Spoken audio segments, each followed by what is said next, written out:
Good afternoon, everybody, and welcome to the regular meeting of Osoyoos Town Council, Monday, March the 19th, 2 o'clock p.m. in Osoyoos Town Council chambers. First item of business will be the adoption of some previous meetings minutes. It would be Committee of the Whole minutes from March the 5th, 2012, and the regular open minutes from March the 5th, 2012. Any changes, deletions, additions? Hearing none, they will be adopted. Oh, Councillor Ryan? Councillor Ryan, yes. I just wanted to say that I think that in the Committee of the Whole, I was described it was attributed to me that I had mentioned about the Naramata situation. I think that was Director Prendergraft, and I just endorsed the idea and thought it was a good one. Okay, we will note that through the corporate services. So now I will need the motion to adopt as amended. Councillor Rhodes, Councillor Plant, any comments? All in favor? Opposed? Carried? Adopted as amended. Thank you. No business arising, no late. Oh yes, there is, I'm sorry, a late item. We have a tender that we're going to bring forward, and this would be for the Gyro Beach parking lot. We have some information there, and it closed last week, so we'll be bringing that so it can be forwarded. That will appear under Business 11. Ms. Van Vienen, please. Okay, I'll take that resolution. Councillor Rhodes and Councillor McCordoff, all in favor, opposed, carried. That will now appear as Business 11. No delegations. Moving into water matters. In the water district accounts, there's a recommendation in there to approve the water district cash requirements in the amount of $10,076.60. That would be moved by Councillor Morera, seconded by Councillor Laranjo. Any discussion on that? Hearing none, all in favor, opposed, that has been approved. Thank you, Councillor Ryan. We have some water district rates and regulations bylaw. This would be dealing with the new rate set for the budget process that was just completed. Mr. Romanko, please.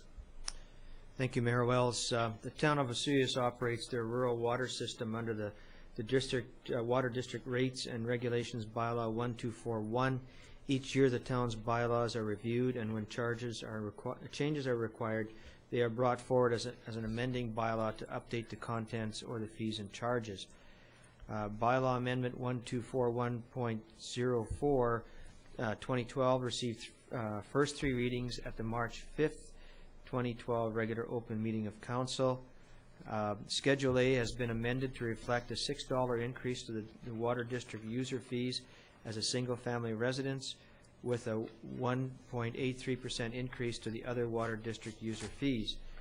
The 2012 rate for a single family residence is $334. The 2012 capital projects as listed are a source to tap study assessment, 340 water reservoir expansion, manganese removal pilot test, Spartan Drive water extension, Osoyoos Vedette Drive on-site services, 92nd and Brayburn water main extension, Station 9 electrical system upgrading.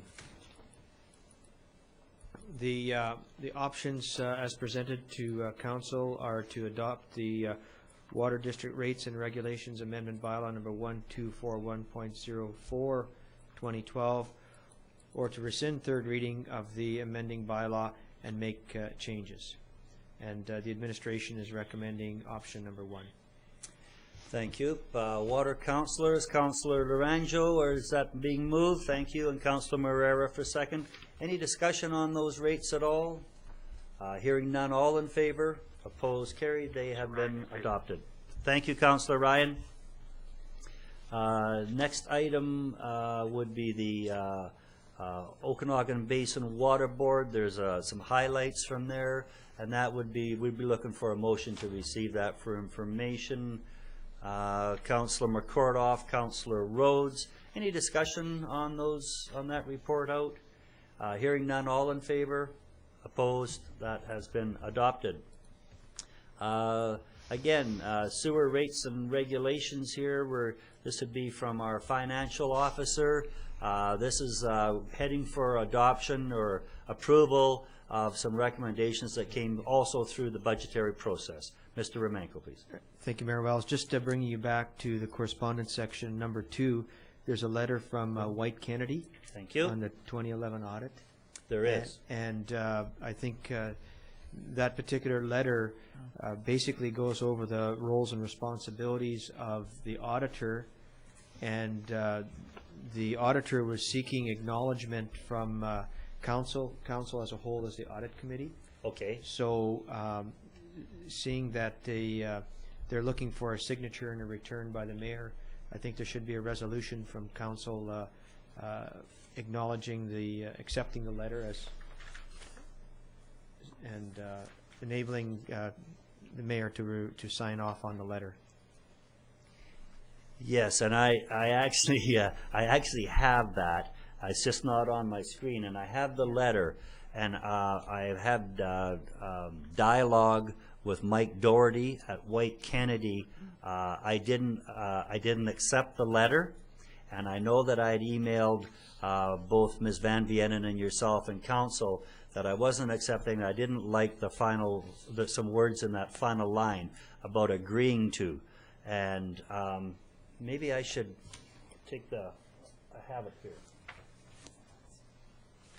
It's up on the screen. Here.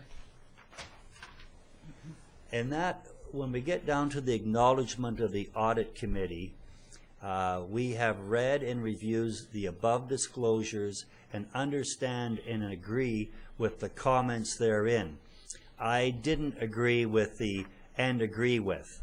I'm quite willing to sign off that I understand the contents, but I'm not going to sign off that I agree with everything that he said, because you'd really have to go through it with a fine-tooth comb if you're going to agree to someone's comments on a financial document. Could we change it to accept?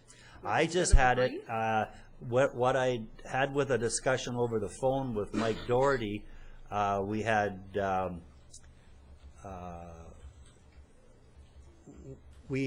my eyes are not working that well at this distance. We have read and reviewed the above disclosures and understand the comments therein. And he was quite happy with that. Oh, okay. And was going to send the letter down for us to sign. Okay. He said, not a problem at all. When I went back and I said I have a couple of issues, he was horrified, of course, being an accountant, that he thought there was something wrong with the report. So I sort of had to unwind him a little bit to get him that it was just a minor little wordsmithing there that I thought was appropriate. So. Okay, so he's going to be providing a letter being brought back to council. Yes, Okay. but we should pass the resolution, because I know what the wording will be. So let's pass that resolution so it's done. I think there seemed to be a bit of urgency from his side that we get this signed and put away and out of the way. So if we could have the resolution to accept this and authorize the mayor to sign it. We have read and received the above disclosures and understand the comments therein. Could I have that resolution, please? Councillor Rhodes, McCordoff. Any discussion on that? All in favor? Opposed? Carried. Councilor Ryan in favor. Thank you, Councillor Ryan. We have some series of bylaws here, and a lot of this has come before. In fact, they've all come before council before. We'd be looking for adoption of these. This was budgetary requirements, setting new rates for sewer, water, and the waste management. And the interesting, I'm just going to say at the start here, the sum of all three of these bylaws to a household was going to be $15. Is all that was going to be at the end of the day. So Mr. Romanko, please, if you can lead us through these bylaw changes. Thank you, Mayor Wells. The first one is the Sewer Rates and Regulations Amendment Bylaw 1065.13. The background is that Town of Osoyoos operates their sewer system under the town's sewer rates and regulations bylaw 1065. Each year, the town's bylaws are reviewed and then changed. Changes are required. They are brought forward as an amending bylaw to update the contents, fees, and charges. This bylaw amendment received first 3 readings at the March 5th, 2012 regular open meeting of council. Schedule A and Schedule B have been amended to reflect a $4 increase to sewer user fees for single-family residents and a 1.89% increase to the other sewer user fees. The 2012 rate for single-family residents is $216 in town and $309 in the rural area. Just mentioning a couple of the 2012 sewer capital projects. They include the Northwest Sewer Sanitary Project, solar array expansion, and the cell number 2 sludge transportation to the landfill, and sewer extension to the marina washroom. There's an extensive list, but I won't go through them all. What we're looking for here is the option presented is to adopt the sewer rates and regulations bylaw number 1065.13 2012, or to rescind third reading of the bylaw and make changes. So we'll be looking for council's wishes here. Councilor Plant? Yes, thank you, Mayor. I would say that. Mr. Mayor. Okay. I would say that we would adopt the sewer rates and regulations amenity bylaw number 1065.13 2012. Great. So option number 1. Thank you. And Councilor Ryan seconding. Yes, I'll second. Thank you. Any discussion on that? Councilor Plant, please. I just wanted to bring up, I think Mr. Marenko brought it up, but just looking at what we're paying, and Mayor Stu brought up the $15 extra, and what these projects, again, are the capital projects that this is going to. And I just want people to look at those if they get a chance to, because there's some great projects coming up for 2012, and that's where this money really is going to help us out in town. So that's it. Okay, thank you. But just as an addition to that, part of the report there, you know, it's going to improve some sewer infrastructure and lake quality as a part of that, and also an effort to reduce the carbon footprint with that expansion of the solar array. So those are pretty high points there for a very, very small amount of additional money. Anything further? All in favor? Opposed? Carried. Mr. Ryan in favor. Thank you, Councilor Ryan. And the next one is the Water Rates and Regulations Amendment Bylaw 124204 2012. Mr. Romanko, please. Thank you, Mayor Wells. The Town of Osoyoos operates their town water system under the Water Rates and Regulations Bylaw 1242, and each year the town's bylaws are reviewed, and then when changes are required, they are brought forward as an amending bylaw to update the contents of the fees and charges. In front of you, you have Bylaw Amendment 1242.04, which received first 3 readings at the March 5th regular open meeting of council. Schedule A has been amended to reflect a $6 increase to water user fees for single-family residents and a 2.15% increase to the other water user fees. The 2012 rate for single-family residents is $285. Included in the capital projects budget this year include a 340 reservoir expansion, manganese removal pilot test, Spartan Drive water extension, the 92nd and Brayburn water main expansion, and Station 9 electrical system upgrade. In front of you, the options presented are to adopt the Water Rates and Regulations bylaw, or to rescind the third reading to amend the bylaw and make changes. Okay, thank you. Councilor Rhodes? Thank you, Mr. Mayor. I'll move option 1 to adopt Water Rates and Regulations Amendment Bylaw number 1242.04 2012. Thank you. And a seconder on that, Councilor McCordoff. Any discussion on that?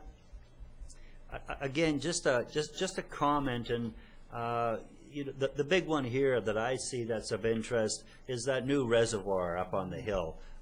People are always asking, where's our money going in that?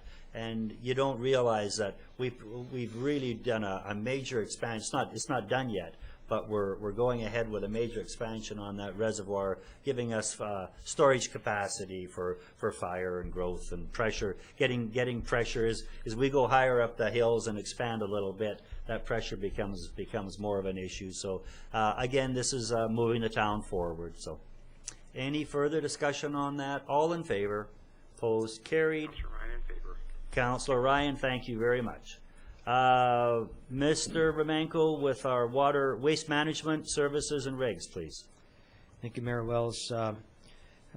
The next bylaw deals with the review and update of the Waste Management Services and Regulations bylaw.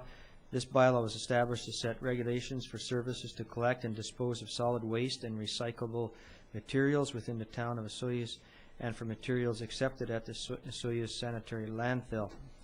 Bylaw Amendment 1267.04 received first 3 readings at the March 5th regular open meeting. Schedule A has been amended to reflect the changes for garbage recycling collection per residential dwelling to $109. This increase is to assist in the increased cost in the garbage and recycling collection contract, as well as recycling opportunities. Community benefits from continued waste diversion at the Osoyoos landfill to extend the lifespan of our landfill. The budget will see an increase of revenue of $11,200 to assist with the increase in costs associated with the garbage contract. And again, in terms of sustainability, we continue to make every effort to protect the environment and reduce waste and retain financial stability. The options presented to Council include adopting the Waste Management Services and Regulations Amendment Bylaw number 1267.04, or to rescind third reading of the amending bylaw and make changes. Okay, Council, please. Councilor Rose. I would move adoption of that. Okay, Councilor Ryan. Sorry, Councilor Ryan, who is coming to us from Sedona, Arizona, on a conference call here for the meeting. He just moved that resolution, seconded by Councilor Rhodes. Is there any discussion on that? Hearing none, all in favor, opposed, that is carried. The next item up is the Zoning Amendment Bylaw 1085.85. Mr. Armstrong, are you doing this one? Okay. Just before we move forward with this, I'd like to recuse myself for this item. Oh, okay. Good, yeah. Okay, Thanks. Great. Just testing my mic. No. Testing. Buttons Testing. on the back. Oh, I'm live now. Good afternoon, everyone. So before you have zoning bylaw amendment 1085.85 in regards to metal storage containers. It is the intent of the bylaw to provide clear regulations to ensure these containers are utilized appropriately in the community and to avoid neighborhood conflicts with what some people may perceive as unsightly structures. The bylaw stipulates that metal storage containers only be used as accessory storage structures and shall not be stacked, altered in any way, used for living accommodations, accessible to the general public, or rented as a commercial storage facility. Following the adoption of the zoning amendment bylaw, these structures will only be permitted, new metal storage containers will only be permitted in the agricultural and industrial zones. Regulations on the number of containers and their sightings are provided in the bylaw, and the containers can be rented, leased, or sold for off-site use from an industrially zoned business. The containers will be allowed in any zone that contains, when there's construction going on, the containers will be allowed as temporary storage on a lot where a building permit has been issued for a principal building or a municipal construction project. On March 5th, 2012, staff presented an impact assessment of the proposed bylaw.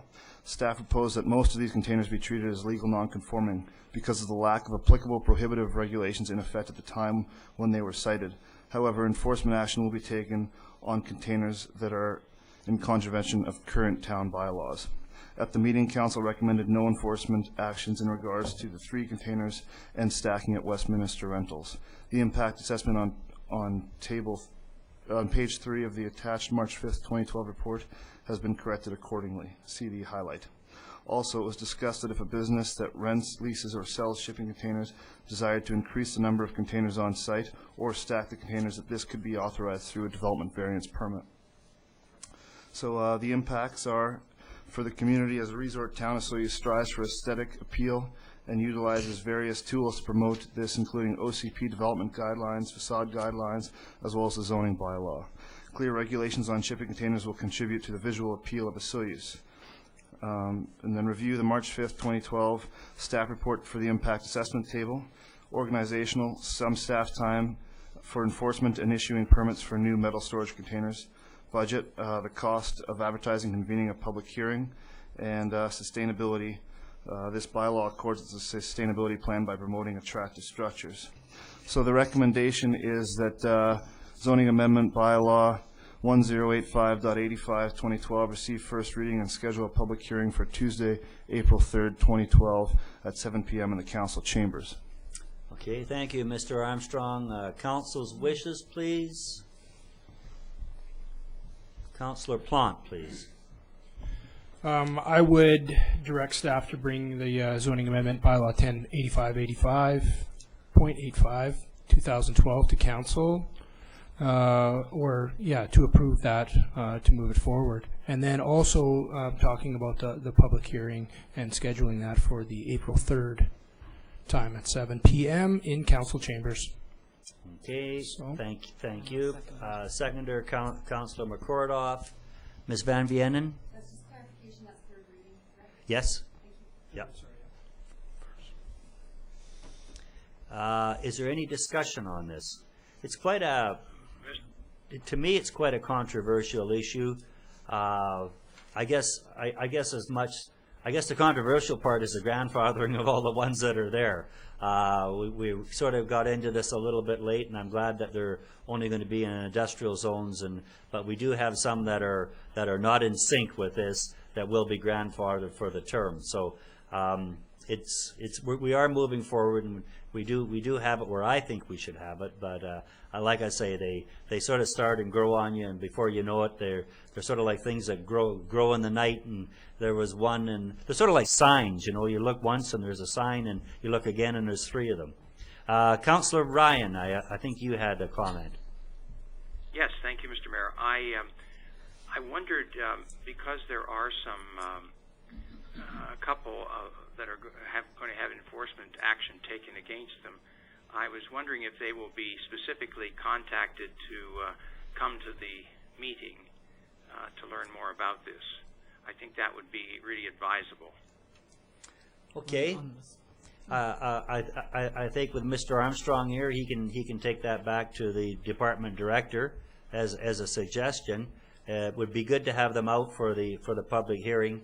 So yeah, that's a good comment. Thank you. Is there any further comments from council? Yes, Councilor McCorda. Thank you. I would just like to say that this seems like a positive move in my book.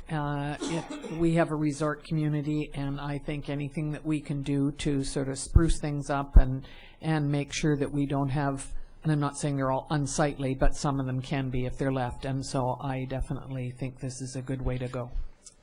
Yep, that's great. Thank you very much. Anything further? All in favor? Opposed? Carried. Councillor Ryan in favor. Thank you, Councillor Ryan. This will be moving to the public hearing. So if you have any concerns or anything, please come forward. Thank you. The next item is the additional hotel room tax bylaw 1288. Mr. Newman. Good afternoon. Oh, I'll just let Mr. Councillor Rhodes get back.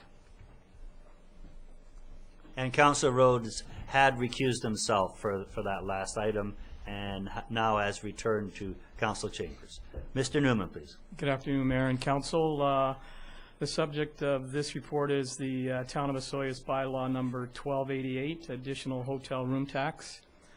And in the background, in 2007, the Town of Osoyoos passed the Town of Osoyoos Hotel Room Tax Levy Bylaw 1231. And the purpose of that tax is to raise revenues for the purpose of financing the tourism marketing development programs through Destination Osoyoos. Prior to the passing of that bylaw, there had to be support from the town accommodators, and the minimum support required for the accommodator sector is 51% of the number of establishments that would collect the AHRT, and representation of at least 51% of the total number of rooms. In 2007, there was a 54% support for the tax, and the bylaw is in place for 5 years, and that's why I'm here in front of you today. In September of last year, the provincial ministry responsible for the AHRT program advised the town that if they were intending to continue with the program, they needed to have the document in place in the province's hands by the end of June 2012. In October, I was directed with Director of Destination Osoyoos, Joe Knight, to poll the accommodators and find out if they were supportive of the HRT for another 5 years. And by January 10th, we had contacted all the accommodators, and we had signed up 82% support for the program for the next 5 years. So that was very timely and worked out really well. And I got to meet all of the managers, or most of the managers are the owners of the hotels, and starting to develop that relationship. So that's good. So the next steps would be to pass a bylaw to levy the new AHRT for the next 5 years, and then advise the RDOS of the bylaw and request their support. And then work with Destination Osoyoos to complete the AHRT program application and send the package to the provincial ministry responsible for the administrating the program. And with regards to the implications, community keeps the community competitive in the tourism as a tourism destination. Organization facilitates the RMI program and supports existence of the Osoyoos as a resort municipality, and budget. There's no implications to the town budget, and with regards to sustainability, supports the sustainability of the town as a resort municipality and a tourism destination. With regards to the options, we have pass a bylaw to levy the AHRT for another 5 years and request the RDOS for a support resolution, and advise administration to work with Destination Osoyoos to complete the AHRT program package and have it into the appropriate provincial ministry by June 30th. And the second option would be to advise the provincial ministry responsible for the program that the town is not interested in continuing the HRT program. And administration's recommendation is option 1. Thank you, Mr. Newman. Council, please. Councillor Rhodes. Councillor, Thank you, Mr. Mayor. I don't want to put you on the spot or anything, but I'd asked a couple of questions with reference to this prior, and I'm wondering if that information might be available. Yes, it is. Do you want to repeat the questions, or do you want me just to? Yeah, shoot. Yeah, I think we need the questions. Oh, okay. I thought they were circulated. The first one was wondering the total amount that was collected and remitted to the Minister of Finance, if you had that available. We don't have that available, other than we have what they've sent to us, and there is an administration fee for each time a hotel puts in the dollars to the province. They charge an administration fee, and that's approximately $200 a time. So We could probably work that out, but I'm working on that. I talked with the province this morning, and they haven't got back to me. But what we received from through the process, and we collect it, and then we send it over to Destination Osoyoos. And in 2011, we received $282,900, $282,982 for the program. Okay, I think that answered my second question. Questions as well. The third one was directly related to the bylaw 1288, item number 4. And I was wondering if we were legislated to designate the recipient organization, and if not, why we would put that in our bylaw. No, we're not required to by legislation, but they certainly do strongly encourage that we do that with respect to ensure there's performance expectations are met. Would that commitment not be covered in our agreement that we have with them? I just, not to suggest anything, and I don't want to sound, make it sound like it. But what if an eventuality happened and they became non-existent? We would, it would certainly clear the air if we could just not put that in there. I mean, so not put that in there, but have it part of the contract with Destination Osoyoos. Yeah. And I don't want to, just for clarity's sake, I'm not hoping that happens, and would wish it to continue on forever. But just a little bit of a housekeeping matter. I think all the terms and conditions are clearly outlined in our agreement that we have with them. Okay, thanks, Councillor Rhodes. And I think as I'm looking at the City of Penticton go through this, they sort of had one organization come forward, and it seemed for whatever reason that I'm not quite sure of, it could involve politics, but then there's another organization that they're reorganizing, and they weren't happy with the first one, or didn't like the makeup of the first one. So I know there is changes out there, and I can certainly understand Councillor Rhodes probably having a period earlier than Destination Osoyoos, Department of Marketing programs that are developed. Might be where the period went, but because I think we'd like to pass this, so if you're looking for that change, Councillor Rhodes, we'd probably have to have that crafted. Mr. Romanko, can you jump in here with us? Sure. Just a couple points. The first one being from the literature I read, certainly the town has the option of either administering the additional hotel room tax by themselves or providing it to a destination marketing organization. So that option is available to us. This was probably the way the old bylaw was worded. Okay. I don't see a problem with just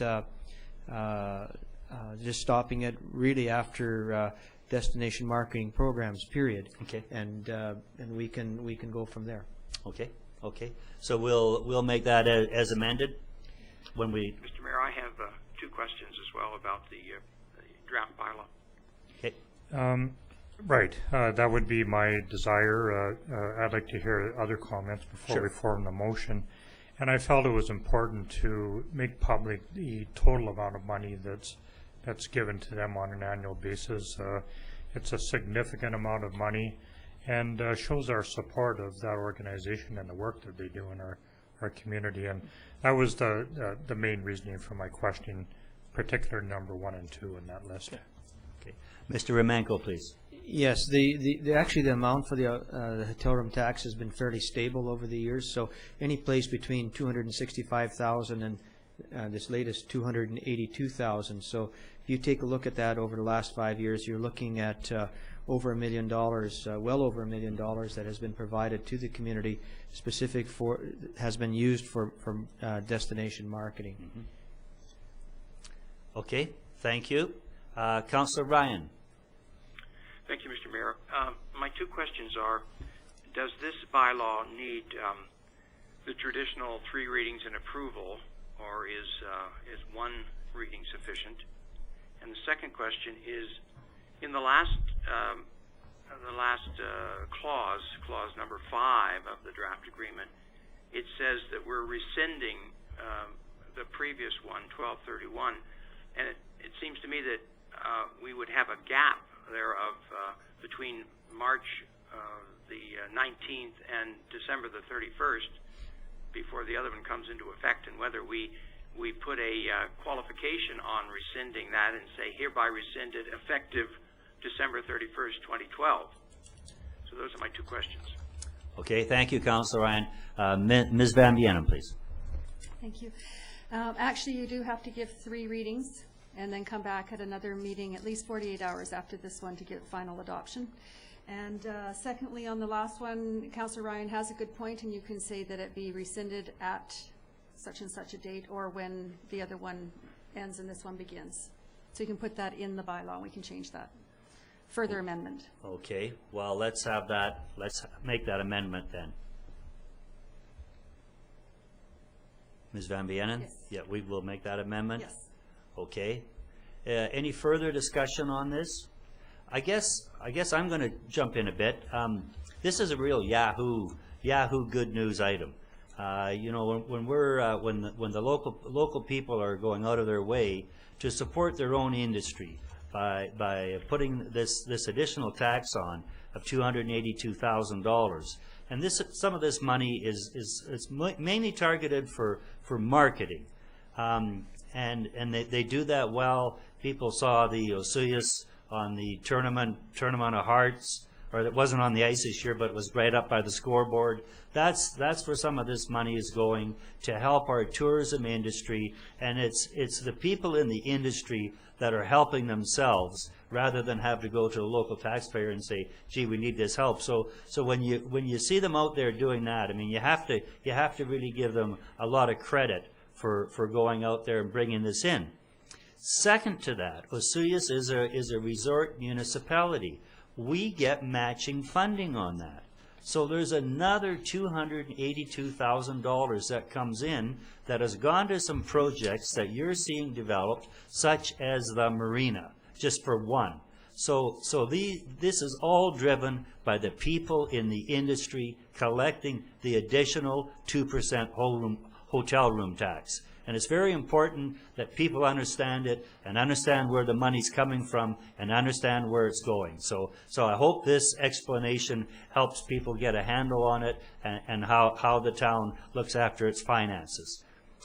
Councillor McCordock, please. Thank you. I'd just like to say that obviously this is a good program, and I'd like to specifically thank Mr. Sorry, I need to do it in the mic. This is obviously a good program, and I would like to thank Ms. Knight and Mr. Newman for doing such a great job of contacting all of the hotels, and obviously overwhelming support with 82% already. So I think that not only do we feel it's a good program, but obviously the hotels do too. And thank you very much. Thank you, Councillor McCordock, and that's absolutely correct. To the economic development and destination of Osoyoos, because the history here started in 2007 with a 54% pass rate. The series before that is it wasn't approved. It was a fail rate is what came back before 2007. So they'd gone out a couple times and got turned down. Then we get to 54%, and now we're at 82%, I believe that was. So you know, that's a real success and shows the solid buy-in by the people that are running those businesses. So all good from every aspect. Now we need council to do something with this. Councillor Rhodes. Thank you, Mr. Mayor. So I'd be prepared to make that motion based on that wording change in the bylaw. Okay. And the wording inserted for that portion that we would rescind. Okay. To cover that gap. So if If you have a seconder, I can read it out again. Okay, we would have the seconder be Councillor McCordoff, and now we'll read that, please. Thank you. Okay. And just for clarification, it's 1 full day from the date of third reading to, I think I said 48 hours. It's Okay. 1 full day. Okay. And the resolution reads, moved by Councillor Rhodes and seconded by Councillor McCordoff, and resolved that the Town of Osoyoos Hotel Room Tax Levy Bylaw number 1231 of 2012 be read a first, second, and third time as amended in paragraph 4 to end the paragraph after programs and removing that are developed and administered by Destination Osoyoos, and that the rescinding of bylaw number 1231 be effective when bylaw 1288 takes effect. Thank you. Any further discussion? Councillor Rhodes. Thank you, Mr. Mayor. Just wanted to stick my neck out here a little bit and say that big improvement from 2007 to the current year in getting that good work. But I wanted to clarify that all accommodators, whether they're on board with it or not, still support this levy that we have. Yeah. That was a statement or a question? That was a statement. I'm fairly confident that somebody would have jumped in and corrected me if I was wrong. Yeah, this is an industry opt-in or an industry opt-out. So in this case, they're in. Thank you.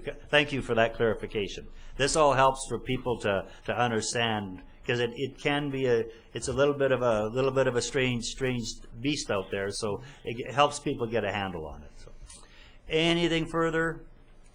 All in favor? Opposed? Councillor Ryan in favor. Councillor Ryan in favor. Thank you. That has been carried. We will move into the business portion of the meeting. And the first item up is council meeting reports. And there's about 4 or 5 of them there. This would be out of town attending at meetings. And in this case, for most of it, I believe, was at conferences. There's this great conference. It's close to home. It's in Kelowna. That's held every year, and this is Building Sustainable Communities. There was over 680 people in attendance registered this year. I took part in a couple of sessions. I was a facilitator for one and a panel member for the other.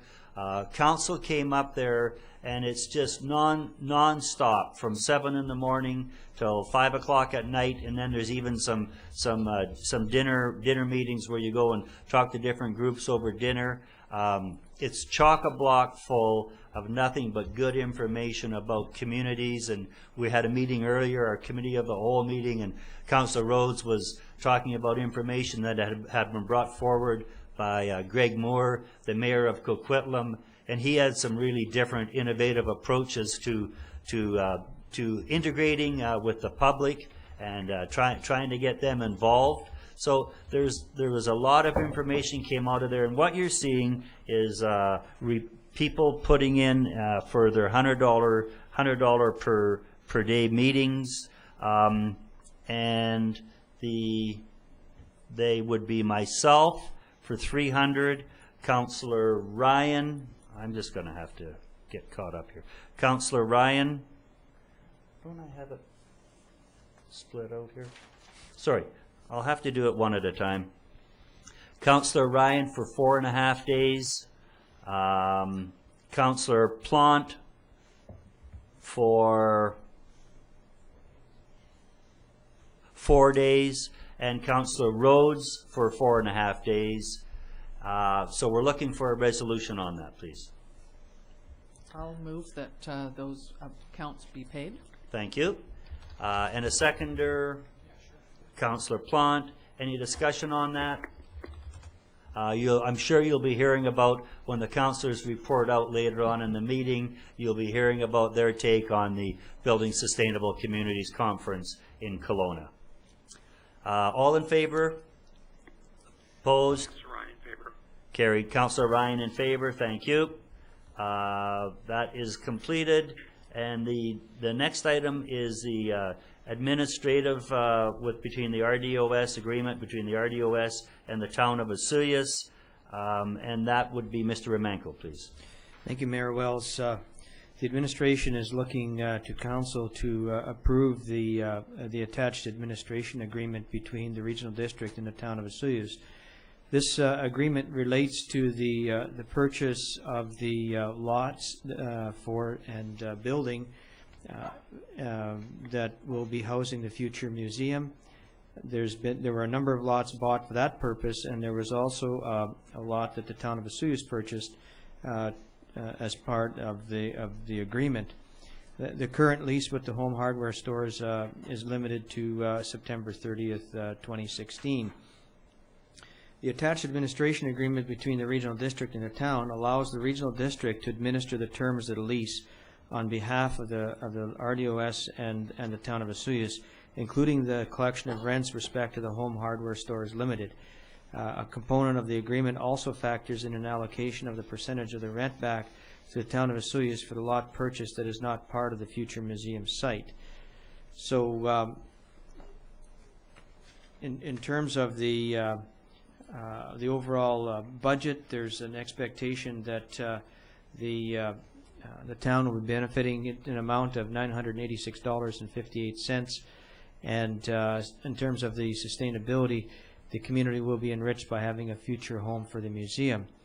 So the options that are being presented to the town are to authorize the signing of the administration agreement between the regional district and the town for administering the lease with home hardwares, or to have staff amend the agreement as directed by council between the regional district and the town.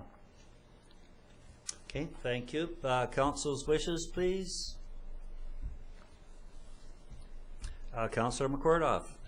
Yes, thank you. I would certainly like to endorse option 1, to sign the administrative agreement. I think there's been a lot of thought put into this, and I agree with it, so I would support that.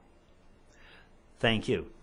And a seconder on that, was that you phoning in, Councillor Ryan, to second that? Yes. I'll be happy to do that. I'm following along. It's just that I lost my connection for a moment. Okay. Yeah, I think it's a fine agreement. Okay, thank you. We have a seconder. Is there any discussion on that, please? Councillor Rhodes. Thank you, Mr. Mayor. Just a quick question of administration. The revenue generated from the home hardware store lease that's in existence, what's the status of that at this point? We will be meeting on March 28th with the regional district. The administration will be meeting with the regional district to develop options as to how that revenue could be or should be used. We will then be bringing those options to this council and the regional district board for consideration and discussion could be that there's a meeting that's being scheduled for April 10th with the museum. So whether we'll have discussions with council before that meeting, I think we will, to see where councilors are leaning as to how those funds can be used. There is just as background, the funds can be used to pay down the debt. They can be used to cover some potential capital liabilities on the building. They could be used for the development of the new museum facility. There's a number of options that are available to us, and it's a fairly significant amount of money that needs some direction from council. Does this agreement, the way it doesn't compromise that negotiation process, does it? No. There's no impact at all, or no. This agreement just allows the regional district to administer the lease. So they will they will receive the money from home builders in Ontario, and then they will distribute the money to us, as opposed to home builders having to deal with the town and the regional district. Okay, any further questions on that? All in favor? Opposed? Councillor Ryan in favor. Councillor Ryan in favor. That's carried unanimously. And I guess the second part of this would be the Strategic Community Investment Funds. Mr. Emankel, please. Thank you, Mayor Wells. Council received a letter dated February 27th from the Ministry of Community Sport, Culture and Development, confirming that the Strategic Community Investment Fund for Small Community Grants will continue under the same funding formula. from 2012 to 2014. The Strategic Community Investment Funds Agreement needs to be signed, and it requires a committee resolution authorizing the signing of the agreement. This agreement allows for a total of $1,324,002 to be received from 2012 to 2014, which is already included in the town's 5-year financial plan bylaw as a small communities grant. This agreement needs to be signed and returned to the Ministry of Community Sport, Cultural Development no later than March 23rd. In terms of implications, community continues to receive another source of funding from outside the community. There's no organizational impact. The money has been budgeted within our budget until 2014, and in terms of sustainability, these funds assist with keeping tax rates low. The options that are being presented to Council include to authorize the signing of the Strategic Community Investment Fund Agreement, or not to sign the agreement as presented. And we recommend option number 1. I don't really understand any other option. But Council, please. Councilor Rhodes. Thank you, Mr. Mayor. So I'll take that initiative and move option 1. Great. That's fairly safe. And the seconder, please, Councilor Plant. Any further discussion on this? Hearing none. All in favor? Opposed? Carried. Next to Mr. Newman and the WCRA Airport Use Agreement. Wine Country Racing Association. That's the WCRA. Mr. Newman, please. Thank you, Mr. Mayor, and the subject to this report is the Wine Country Racing Association Airport Use Agreement. And the background, basically over the last several years, the Wine Country Racing Association has requested to use the airport runway to facilitate drag races, racing events. The events have been very well received by the community over the years. The overview is the Wine Country Racing Association wants to renew their airport use agreement for 2012 racing season for the following dates: May 5th and 6th, May 26th and 27th, June 9th and 10th, September 22nd and 23rd, and October 6th and 7th. The community implications, there is noise to local residents. Organizationally, the community development oversees the Wine Country Racing Association putting in place a no-TAM, that's a no-fly zone. Budget, we receive a small revenue to general revenues from from the association, and sustainability, no immediate issues at this time. So the options would be to enter into a use agreement with the WCRA for the use of the airport lands for the 2012 racing season as per dates requested. Number 2 would be enter into the use agreement with the YCRA for the use of the airport lands for 2012 season as per dates requested, but advise them this would be the last year. Option number 3 would be enter into agreement with the YCRA for the use of the airport lands for 2012 season as per dates requested, but advise them that they must start looking for a new site within the next 3 years. And fourth and final option would be advise the WCRA that the town will not be entering into an agreement for the use of the airport lands this year. And administration recommends option number 1. Thank you. Council, please. Councillor McCordoff. Mr. Mayor, Okay. Councillor Ryan. oh, yes. I would be happy to move option 1 as we enter into the agreement for this present calendar year for the dates requested. Thank you. Councillor McCordoff is the seconder. Yes. Okay. And I agree with Councillor Ryan that number 1 seems to be the least encumbering of the options, and I don't think we need to get into what might happen in the future. So I'm certainly in agreement, support that. Okay, thank you. Comments, please. Council. Well, I guess. Yes, Mr. Mayor. Yes, Councillor Ryan. Yes, I think that I would agree with Councilor McCordoff, we're doing it 1 year at a time. I believe they know, and maybe we can simply reinforce with them that we continue to look for uses of the airport by aircraft, but I think it's a little premature at this point to say when or if that might happen.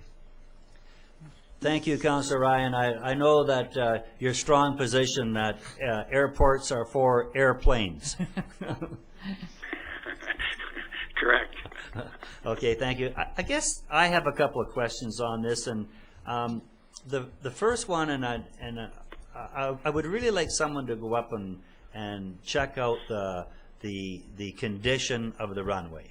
You know, we keep coming into this, and they do the drag strips, and it's certainly I don't have those skills, and there's no airport committee, but I would kind of like to stay on top of the condition of the runway, just so that we know what's going on up there. None of us are drag Wine Country Racing Association members or to partake in that, and I think we should have some sort of report back on what's going on up there when these people are using it, and we'd hate to end up in a big serious financial question mark. So that's one of them. And the second one was looking at the dates, and I see some June dates in there, and to the best of my knowledge, like it says in the 9th, the 10th, I believe the week following that we are heading towards a fairly neat large-scale custom car show. Mr. Yes. Newman, is that, Yes. am I on the right track here? Cactus jalopies? Yeah. Yes. Yeah. So would you not try to put that together as a wham Well, I'd bam? say this is June 9th. Is Oh, that's the weekend. Yes, that's the I have weekend. the wrong weekend. You might. But it is June, It wouldn't be the first time. it is the June 9th and 10th is the Cactus Jalopy, and there is some synergies with the Wine Country Race Association. Okay, so that's all in place? Yes. That's great news then. Okay. Any, That's also graduation weekend. oh, is it? The high school. Oh, The okay. 9th, yeah. Okay. Any further discussion? All in favor? Opposed? Carried. Councilor Ryan in favor. Thank you. The next item would be Ms. Van Vienen, Corporate Services from the Custom Transit Service Area. Thank you. The town administers the transit program for the area on behalf of BC Transit. BC Transit advises that there is an increasing number of custom trips to remote areas, and it is impacting on service delivery. South Okanagan Transit Society provides the transit service for this area, and they are obligated to meet stop times. This transit system is also a paratransit system in which persons with mobility issues may have door-to-door pickup with advance notice. There is concern that some of the locations for pickup of the paratransit customers may be making it difficult for South Okanagan Transit Service to meet the scheduled stop times and keep on course. BC Transit has provided a draft Osoyoos Custom Transit Service Area map. Staff reviewed the map and requested changes as it included areas that could take even more time if kept in the service area, and left out key areas such as Lakeshore Drive and the golf course area. BC Transit has prepared a new map based on staff's request. I didn't get it attached on time, but I have received it since the agenda went out. They are now looking for council to adopt this as the formal transit service area. If a mobility impaired person wishes the service and they are not in the new transit service area, they must get to a location within that area for pickup. No current users will be impacted by this change. In reviewing the area, staff kept in mind that funding is received from the RDOS Area A and the Town of Oliver, and that those locations must be included in the service area. So based on this, we are looking for council to approve the Osoyoos Custom Transit Service Area, and that it be included as an amendment to Schedule A of the 2012-13 Annual Operating Agreement, or not approve it, or that further changes be made. Okay. Thank you. Council's wishes, please. Councilor Rhodes. Thank you, Mr. Mayor. I'd like to move option 1, the council approve the Osoyoos Custom Transit Service Area, and that it be included as an amendment to Schedule A of the 2012/13 Annual Operating Agreement. Thank you. Seconder, Councillor Plant. Discussion on that, please. Mr. Mayor, I have a question. Councillor Ryan, please. Yes. There were two draft transit areas attached, and I just wanted to make sure that I knew which one is going to be attached as attachment A. Is it the second one with the bold black line around it? That's correct. Okay, good, thank you. So a couple of those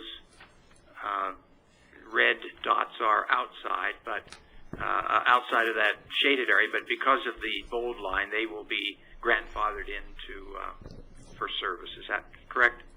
Well, the first map shows them outside of the service area. The new map with the bolder lines includes them in the service area. So they will be in. Okay. Yeah. Okay. Good. Thank you. Okay. Any other discussion? All in favor? Opposed? Carried. Cleaning up under is the next one. Some housekeeping. The policy and procedure manual. Ms. Van Vienem, please. Thank you. It is in the business plan that up to 5 policies be reviewed each year. Before this project was started, the policy manual was reviewed and changes and updates are being proposed, including separating policies and procedures and creating 2 separate entities. The number system currently being used is difficult to follow and makes referencing time-consuming if one is not familiar with the system. The first update being proposed for both the policy and procedure manuals is the numbering system.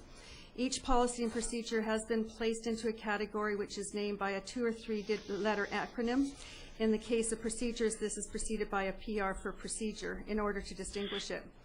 The first approval required by Council is for numbering change, as policies and procedures were approved by the original number through resolution. After the numbering was changed, all current policies and procedures were reviewed to determine whether they are still current. Those needing to be rescinded, reviewed, or revised have a notation in the disposition column on the attached schedule. As a housekeeping measure, a council resolution is also being sought to rescind those policies and procedures that are no longer needed. They include notification of special meetings, which is covered by bylaw now, attendance at in-camera meetings, which is covered by bylaw, council correspondence and documents, which is redundant, request for traffic control devices, which is covered by bylaw, staff travel covered by bylaw, education covered by contracts, notification of absence or approving officer, which is redundant. Terms of reference is the same as policy ADM 007. Display unit, we no longer have that. Development permits are covered by bylaw. ALR applications are covered by bylaw, and spring and fall cleanup is redundant. So we're looking for council to approve the new numbering system for existing policies and procedures, and that those policies be rescinded. Okay, thank you. Councillor Plant. I would move that council approve the new numbers for existing policies and procedures, and that the following policies be rescinded. And seconder, Councillor McCordoff. Any comments other than it must be springtime? Could I just point out Councillor McCordoff, yes. that in reviewing some of these policies, I think it's quite interesting to see who the councillors were at the time. Some names in here that I'd forgotten about, so it's quite interesting to have a look. Okay, any further discussion? Hearing none, all in favor? Opposed? Carried. Councillor Ryan in favor. Thank you. Next, we have a report from Mr. Romanko on the Traffic Safety Committee, which is new to us. Mr. Romanko, please. Thank you, Mayor Wells. At the February 6th meeting, Committee of the Whole meeting, Jeff Wiseman from the Ministry of Transportation provided council with a presentation relating to the Highway 3 corridor crosswalk review. In that report, there was a series of short and long-term recommendations provided to improve pedestrian safety. Jeff recommended that the town set up a committee to review the recommendations. At the February 20th meeting, Councillor Ryan was appointed to the committee with Councillor Plant as the alternative. A committee was set up that included administration staff, transportation, RCMP, and Councillor Ryan.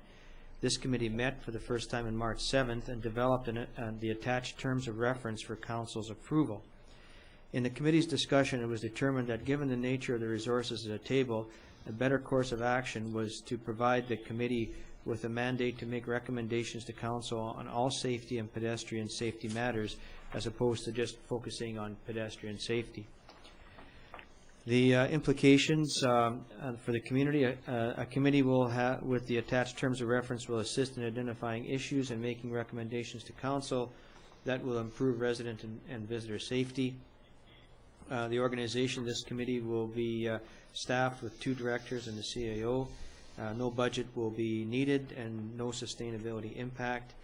The options being presented are approve the terms of reference as provided, make recommendations to change the terms of reference, or abandon the idea of having the committee, and the administration recommends option number 1. Thank you. Council, please. Mr. Mayor? Thank you, Councillor Ryan. Yes, I would be happy to move the approval of the terms of reference as provided. Thank you. And seconder, Councillor Rhodes. Discussion, please. Yes, I have a comment that I'd like to make. Thank you, Councillor Ryan. I think that it would be appropriate, since we do have a policy on notifying members of council of the forthcoming meetings of committees, to add that under meeting dates. It's a policy, but I think it wouldn't hurt putting it in here that the committee will endeavor to meet monthly 9 a.m. on a Monday or Thursday, and council will be advised of the meeting and the agenda. Okay.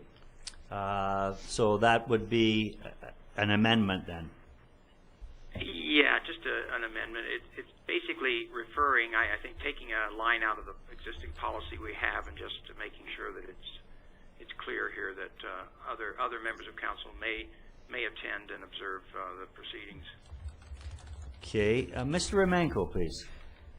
Well, I don't want to sound overly bureaucratic, but that's why we have policies, and we, you know, to keep on writing them into all our terms of references and things like that is just additional redundant work.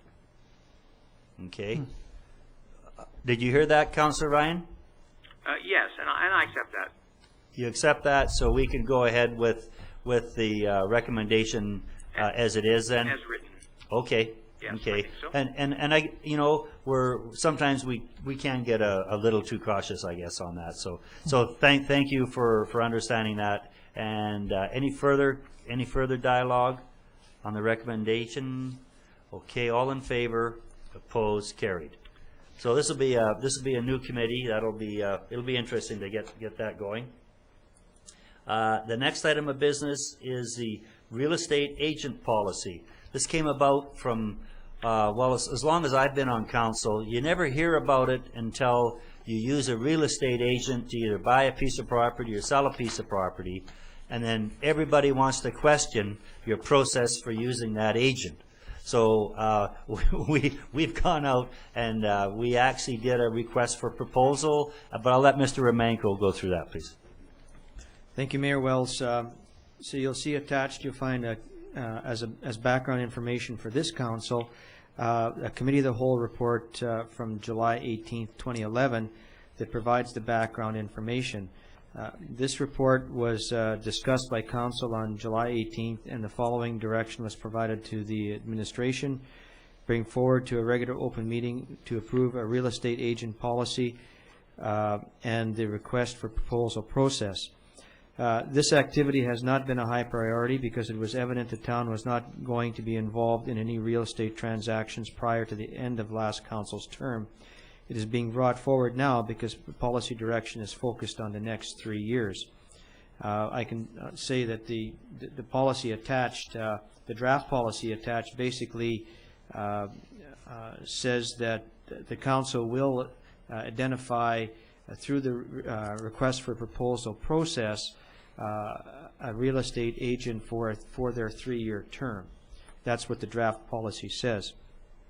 In terms of implications, if the real estate industry responds to the RFP called, it will be a transparent process in the selection of real estate agents to handle chosen real estate transactions.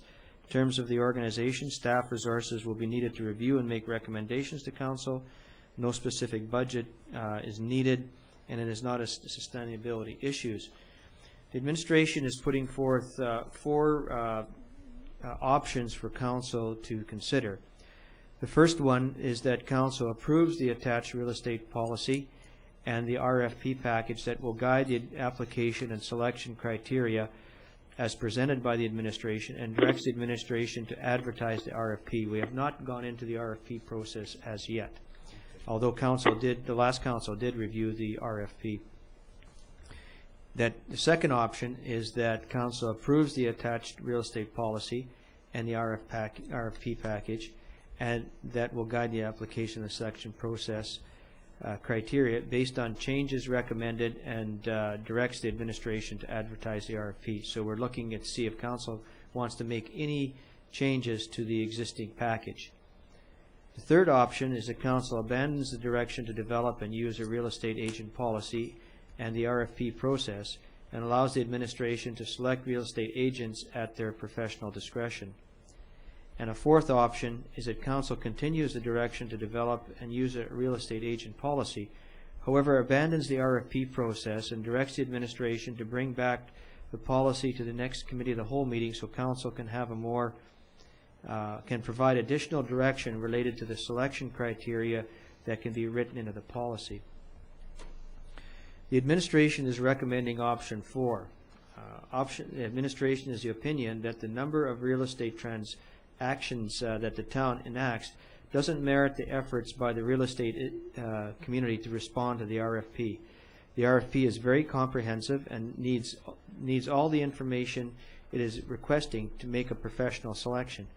However, the selection process is inconsistent with other services that are purchased by the town. The real estate community was asked for input and didn't respond with this initiative with any suggestions whatsoever. Instead, the process was borrowed from a much larger community with a greater volume. Thank you, Mr. Romanko. So, what would council? Where is our direction coming here? We've got 4 options, and the recommended one would be without a RFP process. So, Councillor McCordoff. Yeah. Yes, thank you. It does seem a little confusing to go through all of this, but I have confidence that that Mr. Romanko has dealt with this, and I would certainly be in favor of option 4 if that's what is being recommended to us. Okay, thank you. And the seconder for that, please. I'll second that. I'll second that, Mr. Mayor. I'll second that. Thank you. You're too slow there. I beat you to it. I gladly defer to you, Mr. Mayor. Okay. Thanks, Councillor Ryan. Discussion, please, from council. Well, I will ask to speak to it. Certainly. And I think it makes sense. Certainly the policy, the original policy, and especially the RFP were extremely comprehensive and really would be overkill for our community. And I'm sure that, I think it's important to have a policy, and that it would be for, let's say, the term of council, but I'm sure we'll come up with ways when we bring it back for how we determine how the realtor is chosen. Okay, so I support this motion. Okay, thanks, Councillor Ryan. And I guess when I look at this, we don't use a realtor very often. However, it's usually at a fairly large dollar amount that the realtor would be getting as a commission. So it certainly does wave that flag, and we need something. I think the RFP is way too cumbersome, but I think you need something so it's transparent that you're not using the same realtor all the time. And even though you may have a favorite realtor and you've done good business with them, I would really like to see a way that I don't know if it's rotation, maybe rotation between the agencies, but we went to the real estate folks and they didn't really get back to us. So I don't know what kind of message that is either. It's a tough decision, and this is one that I'm sure very, very few councils would ever get right with every realtor that resides in the community. So, Councillor Rhodes, please. Thank you, Mr. Mayor. So in retrospect, at the time that we originally went through this process, it seemed very, very important because the matter was current and we were dealing with it. But now that you've laid it out this way, it seems to make a lot more sense to go through this process rather than a full RFP thing, which is just way out there for what our needs are. And I think I could support this motion, motion number 4, simply because, you know, I think that that probably administration is the right one to make the decision at the time that we need it. And I can't even really remember why we went through this whole process during that last thing. I just think there was a rush to get something on board because it was immediate and that kind of thing. And so, yeah, I think this is a much better approach to it, and I'm pretty happy with the way that it's laid out here. Okay, great, thank you. Anything else from council? Okay, all in favor? Oh, I'm sorry, I have a question.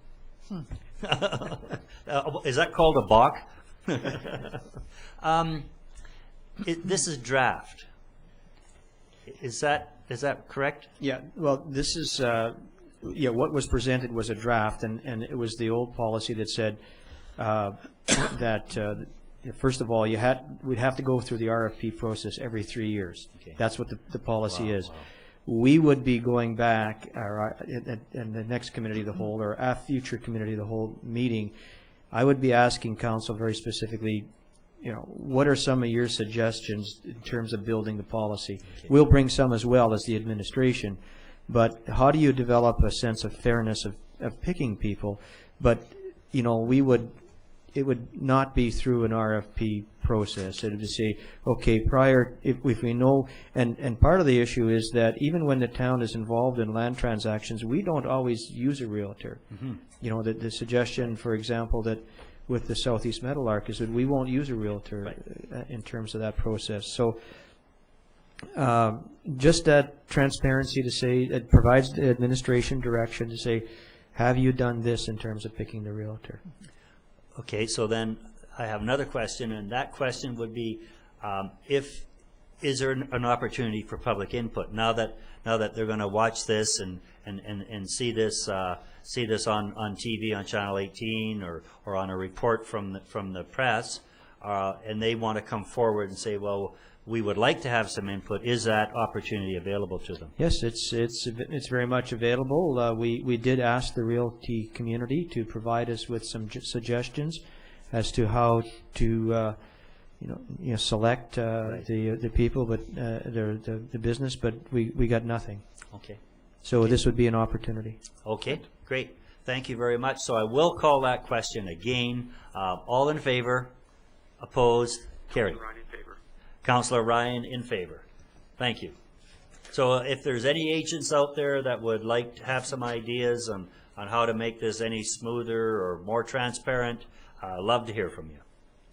The next item up is hauled liquid waste services, and this would be a report from Mr. Romanko, re the liquid service facility at the Osoyoos landfill that services the area AC, town of Oliver, with a little bit that they use, I guess, but all done through private business. Mr. Romanko, please. Thank you, Mayor Wells. Attached council, you'll find a report from True Consulting and a May 16th report to council that provides a short history of the town providing hauled liquid waste disposal services to the regional district. On May 16th, 2011, council passed the following motion, motion 159/11, moved by Councillor Ryan, seconded by Mayor Wells, and resolved that council allow hauled liquid waste from outside town boundaries at the Osoyoos sanitary landfill until March 31st, 2012, and furthermore request that the regional district make it a priority amongst their gas task tax projects to upgrade the Osoyoos landfill to handle the liquid waste septic system. So given the motion that was made, the administration is looking for direction. The end of March nears, and this situation has not changed with managing or disposal of liquid waste. The regional district has made no advancement in terms of providing any different type of service, and we did approach the regional district in their gas tax funding project selection, made a couple suggestions that were not accepted in terms of improving the service. So we just need some direction now. The administration sees no problem in continuing to provide the service.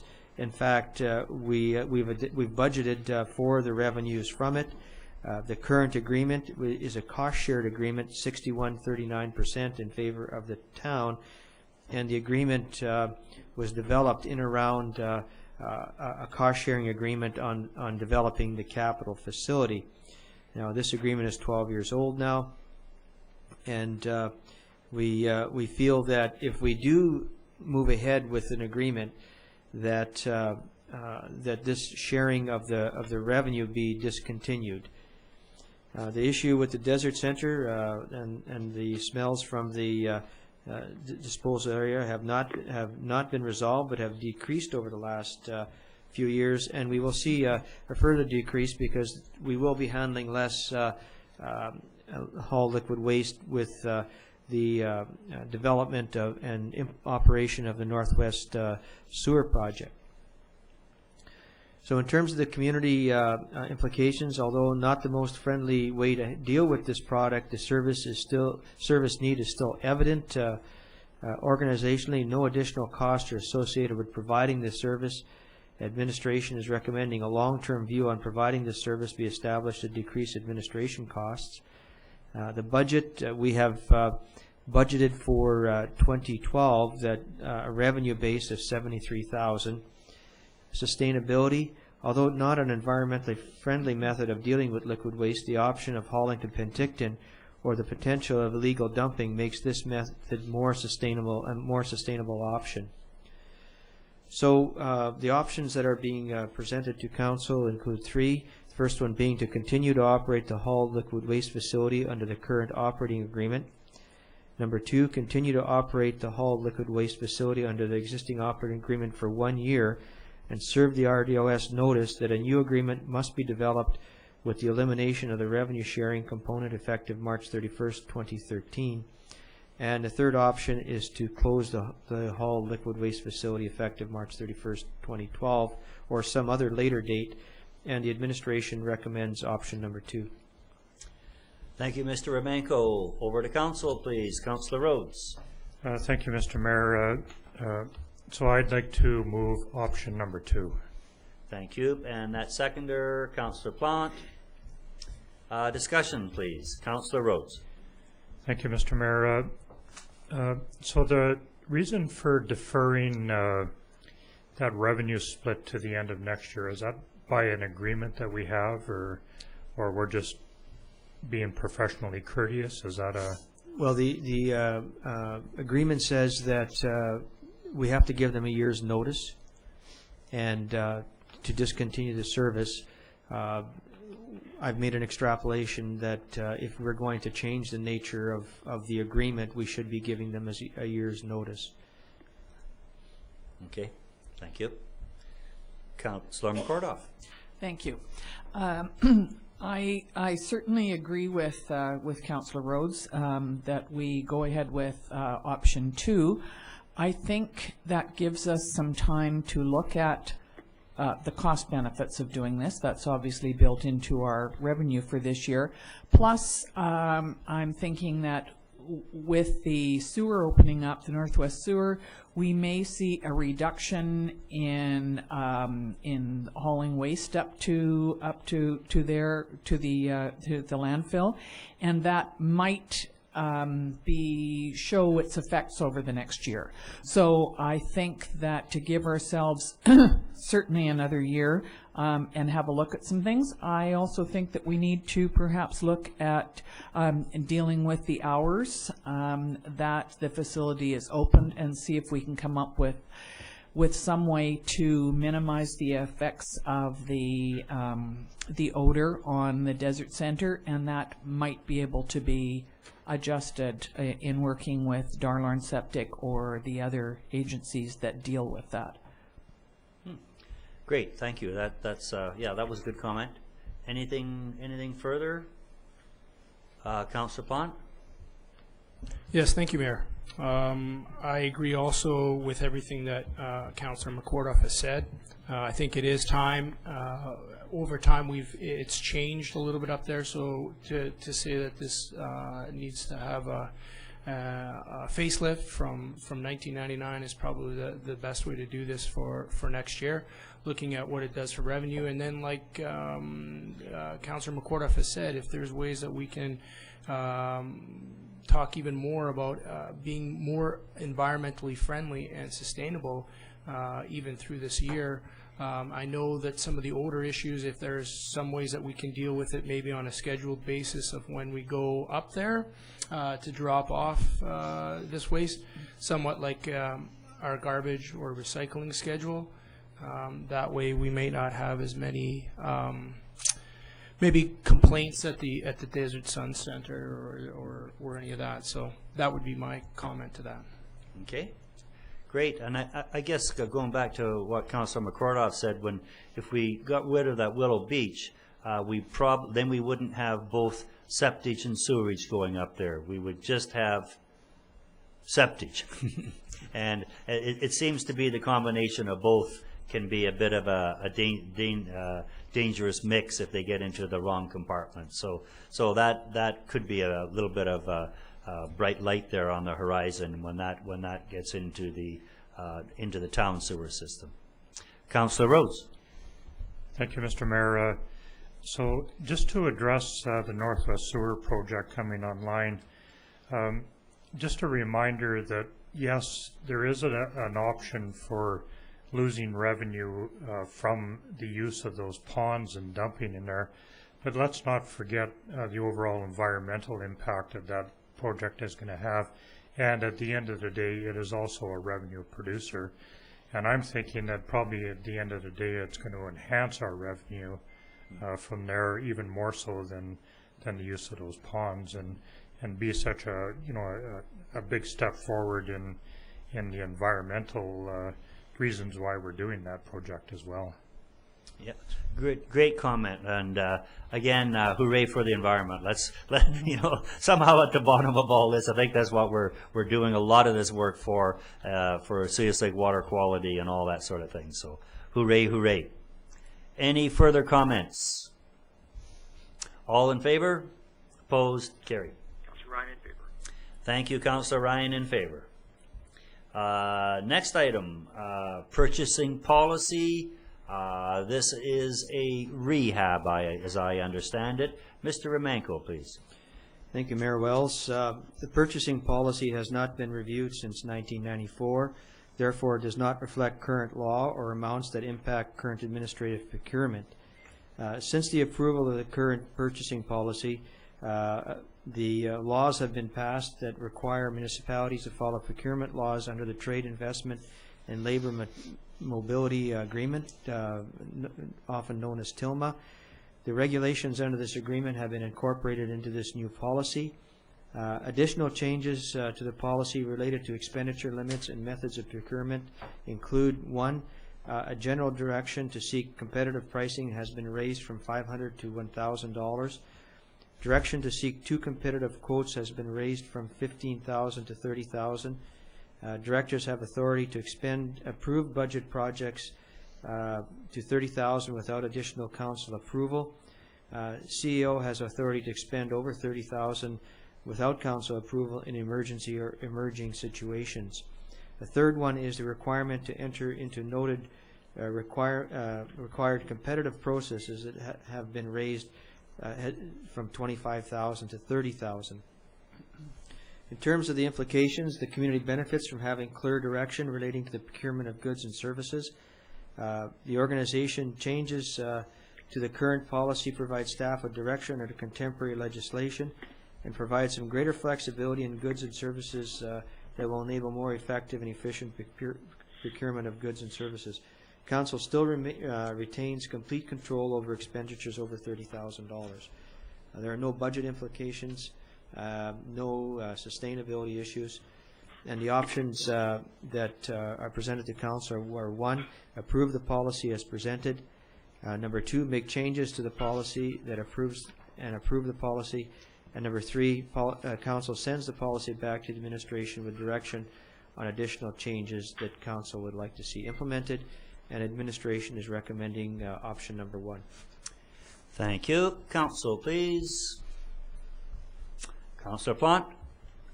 I would move that Council approves the policy as presented. Thank you. And that seconder, Councillor McCordoff. Yes, Councillor Plant, please.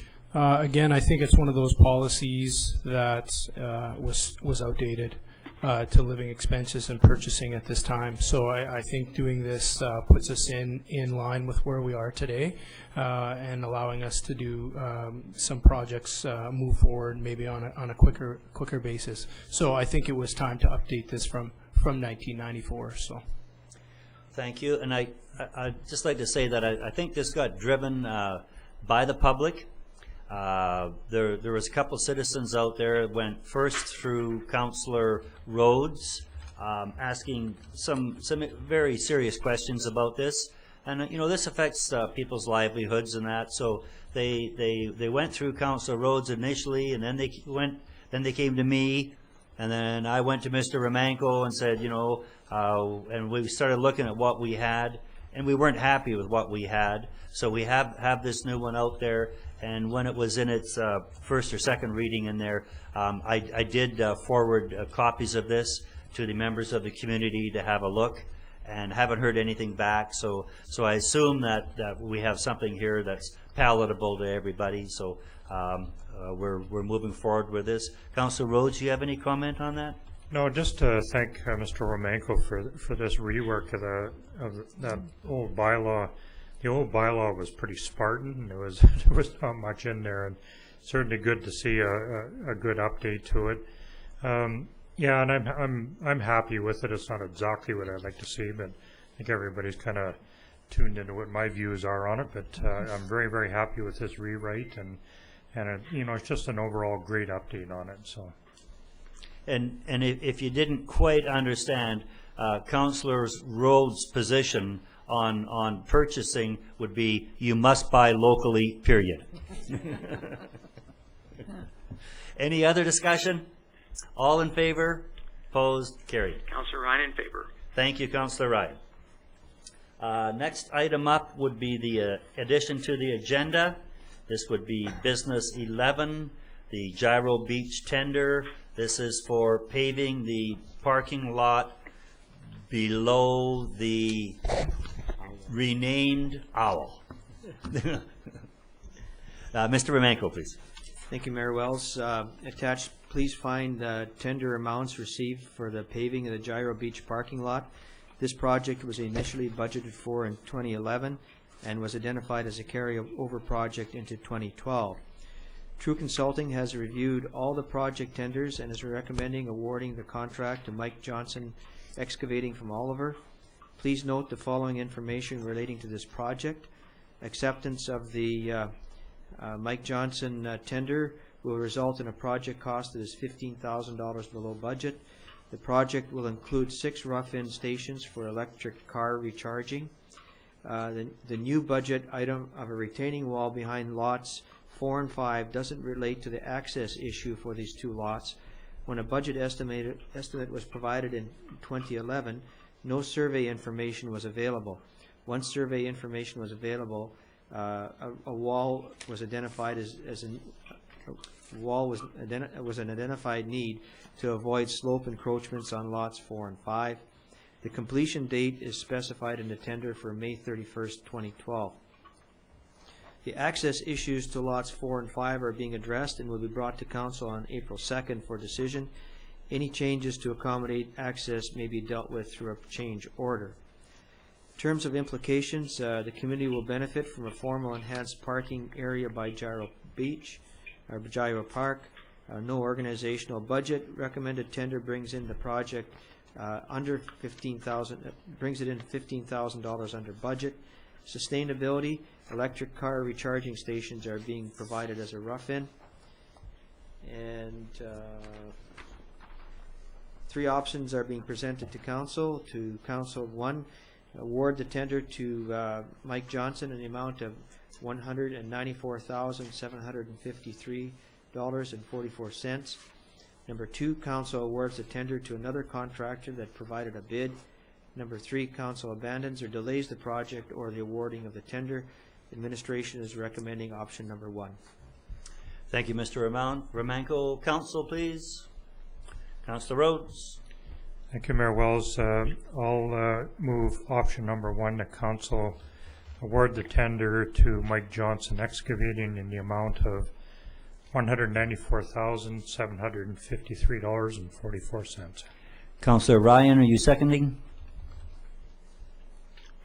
Yes, I think I got everything there. And you did say that they've been able to make a accommodation for lots 4 and 5 there to have access? No. They have not been able to. That wasn't access for 4 and 5 isn't a part of the tender. Mr. Romanko, you better revisit that. That's right. We tendered this project actually, I think, even before the lots 4 and 5 access issue became a public item. But we were in the tender process. We feel if there is a need to change, if council provides us with that direction, then we can do it as a change order within the scope of the project. I see. A change order now, but once we award it. Once we're on site and we know that, we can just do a change order after that.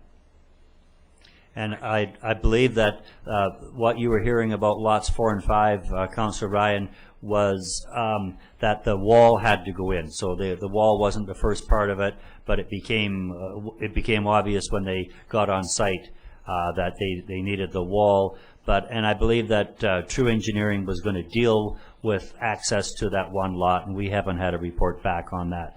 But really the access issue with lots 4 and 5 are not part of the paving tender. I see. Okay. Thank you. Councillor McCordoff. Yes. So Yes. And because I wasn't here for that meeting, I'm interested in hearing about that, lots 4 and 5. I'm just wondering if there is a time frame for the paving, and it's not going to conflict if the access issues come back on April the 2nd, as is in the report. Is the paving going to start now, or will it not start until April? I'm not sure when they'll have the equipment on site. I don't think they'll be on site right away, but all we did is we specified in the tender that they had to be completed by May 31. Oh, okay. Thank you. And if I could just add, Yes, Wells, yes, Mr. Romanko. I probably should have added in the report. It was just kind of a last-minute report that there were 8 bids by 8 separate companies, and the tenders varied from Mike Johnson's at the low at $194,753 to the high of $239,871. So there's quite a difference. And again, eight companies bidding on it. So there was certainly interest there, and the May 31st cutoff date. Because if not, we've got Cactus Jalopies on June the 10th, so they certainly better be out of there by then. Councillor Plante. Yes, thank you, Mayor. I'm excited about this project because we're going to clean up some of that area down there. It's going to look fantastic. The other thing, too, is I'm excited about the date, again, because of some of the events that we're going to be having down there. And this is kind of the start, I believe, of us in the waterfront plan and things that are happening down there. So, and then the other exciting part is that you're under budget. We're under budget, so that's always nice to hear as well. And that we're staying fairly local with a company out of Oliver. So that's my comment. Anything further? All in favor of awarding the tender? Opposed? Carried. tenders awarded to Mike Johnson Contracting. It was interesting. I had an email over the weekend from another citizen in town involved in looking at the band shell down there and getting something going along with what you're suggesting, Councillor Plant, and she was talking about vegetation and getting some plants and making it look not so quite stark down there, and I'm going, we've just got that whole area down there just basically ripped apart from my place right on down. Now we're going to get in there and start that paving, and I'm going, I don't think we're going to make the spring planting window with what's going on down there. Maybe we can get the design going, and we have a lot of planting going in, particularly down in the marina. There's 50,000 trees and bushes and things going in, so we have a lot of plants going in. Maybe we can find a way to make it work, but it might even be hard to get close within that planting window. And of course around here you don't start planting things in the hot season, so it'd be interesting to see if we can get that going. But anyway, that moves us into the next part of the council meeting, and that would be some reports. And there's some cash requirements in the amount of $884,187.99, and the Sun Bowl Fund cash requirements in the amount of $12,083.14, and net payroll accounts of $62,110.09 received for information. Any discussion on any of those? They will be adopted by consensus. Thank you. And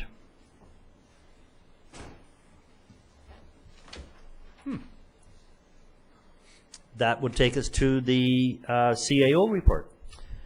Mr. Romanko, please. Thank you, Mayor Wells. Just a few of the items that the administration has been involved in over the last couple of weeks, starting in community development. The community development manager is working with various community groups with their applications for the grant and aid program, trying to stick handle them through the program and ensuring that their projects meet the program criteria. He's also working on the Concert in the Park series, confirming dates, entertainment, and securing sound equipment. Also working with BC Tourism, re-landscaping the hillside by the BCVC, getting quotes from landscaping companies. In community services, they've been working with stakeholder groups relating to the Splash Park and the Dog Park projects. The Sun Bowl Arena is the host of Midget Provincials this week, so get out there and cheer our local guys on. And I don't know what they did today, but I know they played this morning, and I guess they play this evening again. And also, just a note from our recreation department, they worked with the group in terms of supporting the community of Hockeyville, and certainly they had some fun with that. In finance, the auditors completed their work last week, so we're just waiting for their final report to come out. In the planning and development department, they continue to work on implementing the marina stall leasing process, and also the operating policies and procedures that will need to be followed. They were working on developing a survey for the sidewalk commercial operations in the downtown, and also we're continuing to work on developing the contribution agreement with the Osoyoos shoreline developments. Myself, a couple of meetings and work that I've been doing. One, we met with the fire department on the plans for the new fire hall, reviewing their needs in relation to the architectural, some architectural feedback. Attended the Regional District Trails Master Plan meeting where the final master plan was unveiled, and also had input into that. I also had a half-day meeting with CUPE and representatives from the CUPE National, looking at, along with our local group, looking at how we can make ourselves a more contemporary organization, and listen to a presentation on new job evaluation process for all CUPE positions. Also reviewed the handling of commercial cardboard at the landfill and developed a strategy to deal with current operating issues. And that's what we have for today. Thank you. Great. Thank you. Councilors report. First councilor from Sedona, Arizona, Councilor Ryan. Thank you, Mr. Mayor. Well, I was very busy after the last meeting and really was in housing mode. You mentioned about our going to the sustainability conference, and I was able there to, among other things, make some good contacts in the area of housing, in which I will be following up on for our own local concerns. But out of the social justice film came something on homelessness, and when I sought some information and marketing ideas from Destination Osoyoos about our marina lottery, the whole question of staff housing came up. So I had an opportunity in the past 2 weeks to, besides attending the Destination Osoyoos meeting, also to do site tours of Cactus Ridge and of the Desert Care Facility on Jonagold, looking at those as possible sites for alternative use of housing. And happily, I was able to. I was joined by Phil Armstrong for both of those visits. In addition, there were some, and so that those are still both very pending. But it was very instructive to see how they were doing and what the facilities were in detail. I'm happy to say that it was reported at Cactus Ridge that they now have a 25% occupancy. And so that's good news, I think, for both the people who are there as well as for the owners, as well as for the community. Had many meetings with our partners, our DO partners, about renewing the agreement there, and also had a meeting with the Pedestrian Safety Committee that Mr. Romenko reported on earlier, and we have some. We've developed our terms of reference. We know where we want to go, and so we will be meeting and working through a number of issues relating to pedestrian and other alternative transportation safety. And then had a meeting as well with the staff and crew on this business of access from the gyro parking lot. And so I'm sure that, as you said, that we'll be able to develop, come back to that again now that we have a contractor of record. So those are some of the things that I was able to accomplish before slipping away, and I look forward to picking up those again upon my return. So that is my report, and I'm delighted that DO has done, and our community, and our economic development officer, Mr. Newman, have got such support for the 2% tax, and sorry to hear that we are not among the finalists for Hockeyville. So that's my report, and if I may be excused, I'm having a little trouble with some of the hearing. As you noticed from my questions, I sometimes am asking for information that was already given, but I'm certainly happy to participate today. Thanks, Councillor Ryan, and it was great to have you both for the morning meetings and the afternoon meeting. You've been on holidays and certainly put in a full day communicating and filling your role as a town councillor. You really haven't missed a beat. Other than I know that you were fighting through snow most of the day in Sedona, and we were bathed in beautiful Okanagan sunshine, running around in shirt sleeves. So I don't know that you're really in the right town, Councillor Ryan. Yeah, why do we leave home? I mean, I'm asking myself that. And you are excused. Thank you very much. Councillor Ryan, or Councillor Plante, please. Thank you, Mayor. I'm going to take this time to talk about a little project called the Splash Park. We had our first, very excited time for me, we had our first committee meeting on March the 13th at 7 p.m. at the Sonora Center. In attendance, we had Gerald, Carol, and Sarah, who are staff there at the Sonora Center, myself, Kirsten McLean, and maybe I'll why we picked these people, and maybe a little introduction to these people. But Kirsten McLean is an accountant who has 2 beautiful sons under the age of 6 that I know are going to be very excited about using this splash park. And she also obviously works in conjunction with her husband with McLean Construction. So there was some opportunity to really talk to her about some of those things. Leslie Hansen is another one that we have on our committee, and Leslie Hansen has 4 children under the age of 9, and she also works through Interior Health and nursing. So she has some great background for us too, as far as splash parks, and per capita, she's got a few kids that'll definitely use that facility.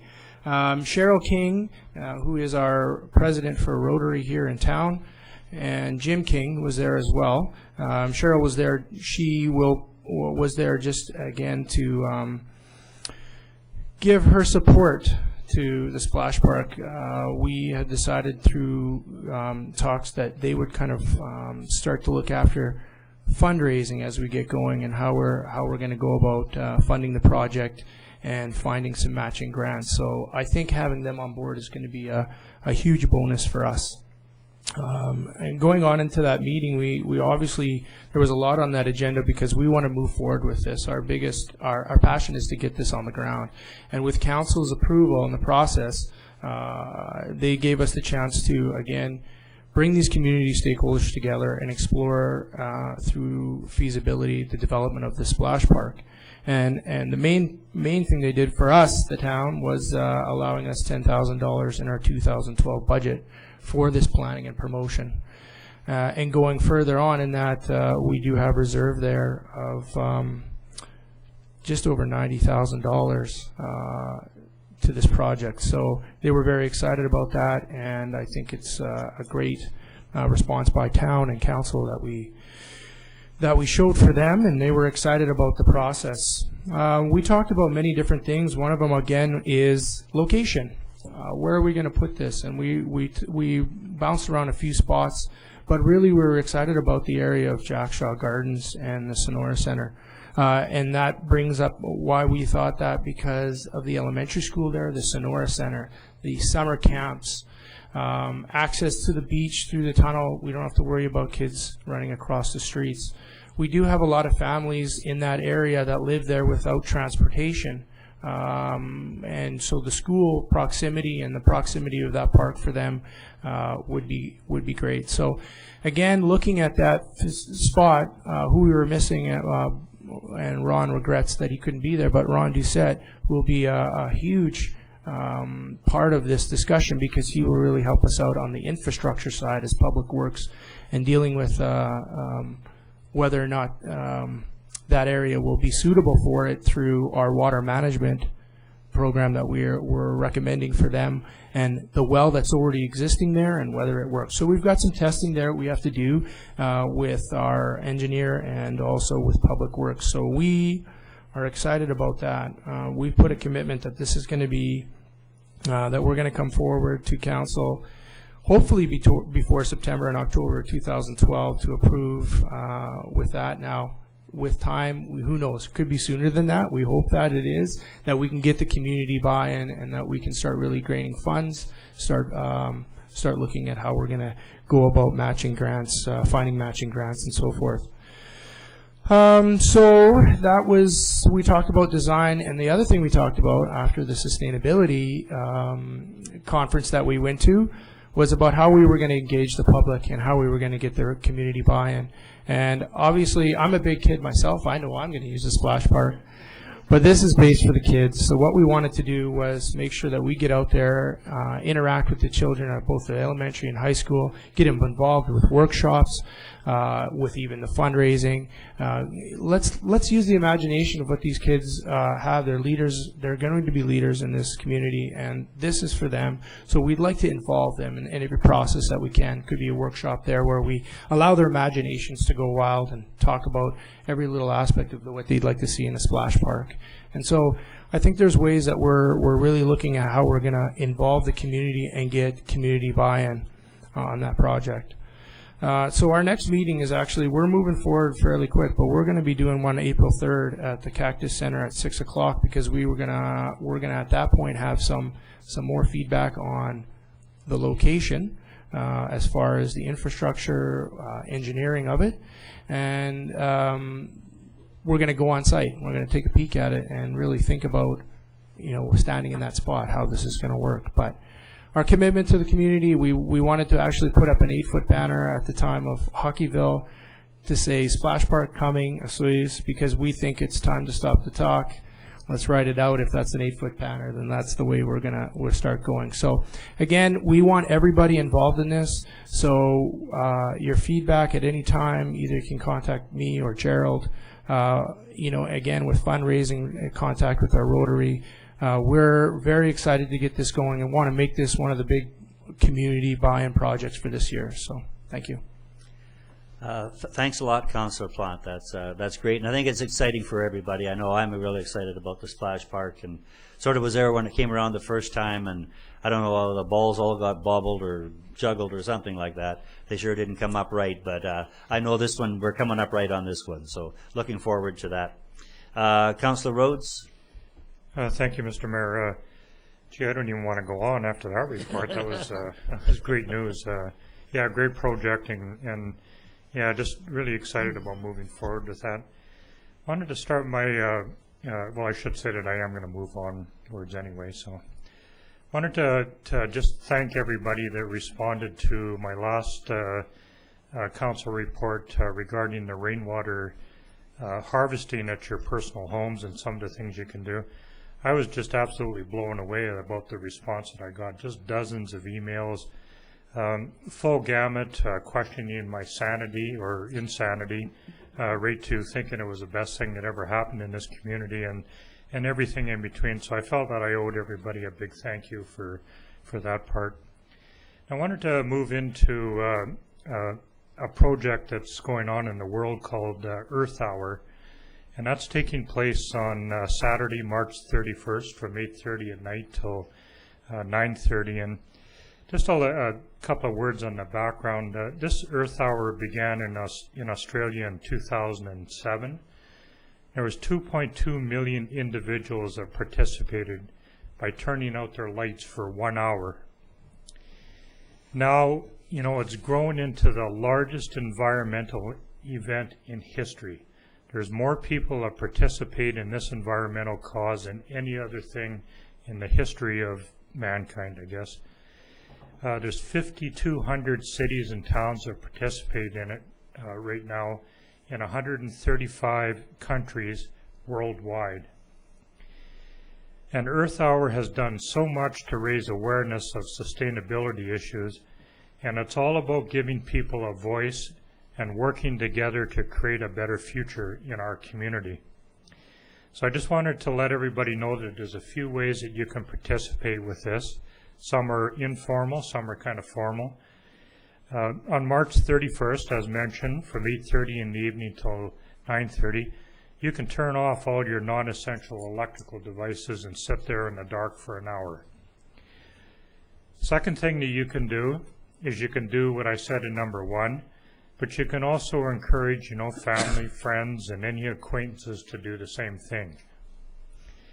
The third thing you can participate in is you can pledge your commitment by visiting Fortis BC, our electrical supplier in Osoyoos, at fortisbc.com, and they have 2 divisions. One's natural gas. Of course, you would go to the electric one. And they have a very, very simple form in there that you can fill out, pledging your commitment to participating in this. They're giving away a nice little prize, a couple of nights at the Manteo Resort in Kelowna. And probably more importantly, we've committed to a $5,000 grant from Fortis to go to the Osoyoos Child Care Center Society if we get the most pledges per capita. A little bit of bad news. This has been going on for some time, this pledging. The last time that we did this 1 year ago, we placed last in all of the communities that Fortis services. And we're being very consistent. We are still in last place. As a matter of fact, we're almost non-existent at well below 1% of the communities that are involved. Salmo, not even sure where it is, but what a great community. 19%, and they're leading the way right now of all the Fortis communities. And even Oliver's ahead of us at well over 2%. You can make this pledge. It takes you about 30 seconds to do it, right up till 4:30 on March 31st. The amount of money that you spend on electricity in your homes and wherever you live is directly related to how fast that little disc spins around inside of your meter. Faster it goes, the more money that you're giving to Fortis. Just doing this 1 hour thing, you can slow your disc down to a standstill for almost an hour if you participate in it. So this is a great opportunity for you to make a difference in the world, not only in Osoyoos, but worldwide. There's 8,760 hours in a year, and all they're asking is that you give up one of those. And the impact worldwide will be profound. Earth Hour International has branded this year with the saying, this is kind of their brand this year, I will if you will. I've already pledged, and I'd like to ask everybody in our community, will you do it? So, and as always, my contact information is available on the Town of Osoyoos website at www.osoyoos.ca. Nice, easy website name to remember. And I'd like to hear if you're intending on participating, but more importantly, this time I'd like to hear of the reasons why you would not participate in it. So thank you very much. That's my report. Thanks for your report, Councillor Rhodes. Usually a little thought-provoking and getting people galvanized to action. Could you repeat that website again for the Earth Hour sign-up, if that was available? Okay, the pledge portion for this is through Fortis BC, and their website is www.fortisbc.com. When you go to that, you will have two selections. One will be for their natural gas division, the other one for the electrical division, and you would select that electrical portion of it. And it should be quite clearly marked in there, your pledge to it. I found it very simple. I did it last night, registered my name and that kind of thing, and it was quite an easy process. And that's how you get through to them. It's unfortunate we couldn't have hooked up that link to Hockeyville, and we would have had 200,000 people going to Earth Hour. Councillor McCurdoff, please. Thank you. First of all, I need to tell Councillor Rhodes that Councillor Plant and I went for the photo op in the Fortis T-shirts the other day over at the Child Care Center.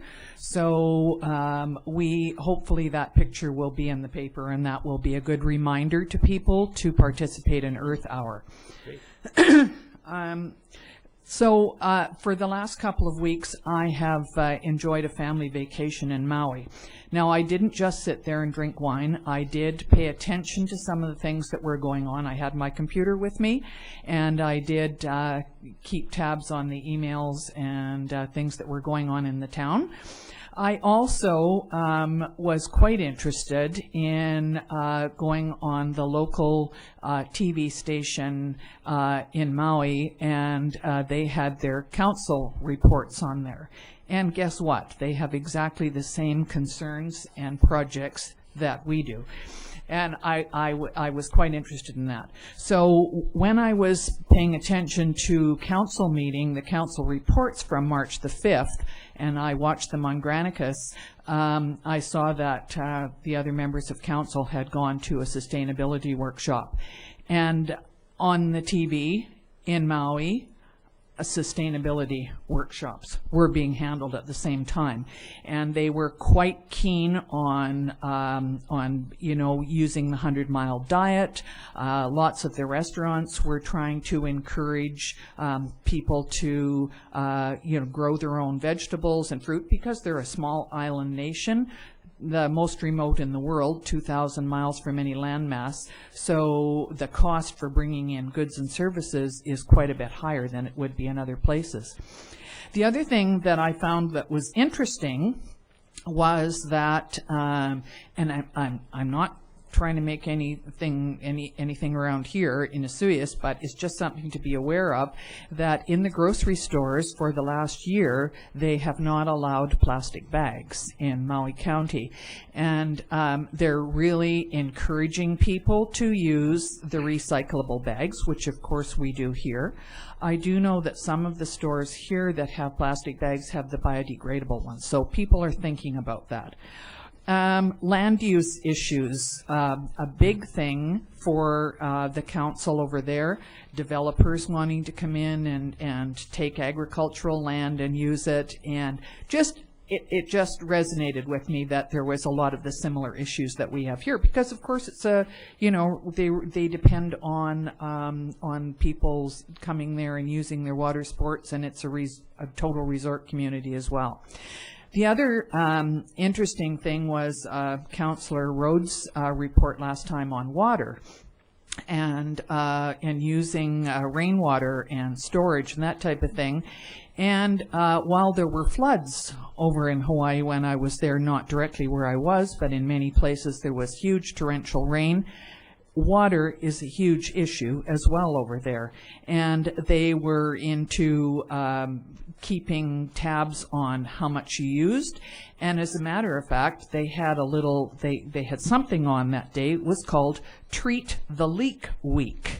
So they were encouraging people to go through their houses and make sure that taps were turned off and that they replaced washers. And you would think in a place where it's not a desert and where there's a surplus of water that wouldn't be an issue, but believe me, it is. So I was quite interested in paying attention to those type of things at their council meetings and relating it back to our experience here. The other thing I wanted to mention is that the committee to organize Market on Main, Osoyoos Market on Main, is busy trying to get things set up. We have the dates set. They would be from May the 19th until about the end of September.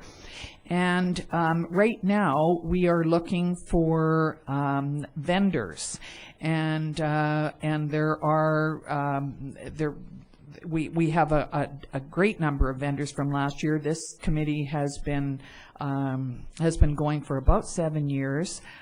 We seem to have more and more vendors every year. It's a vibrant downtown community site right outside here, outside Town Hall, from 8 o'clock in the morning until 1 o'clock every Saturday.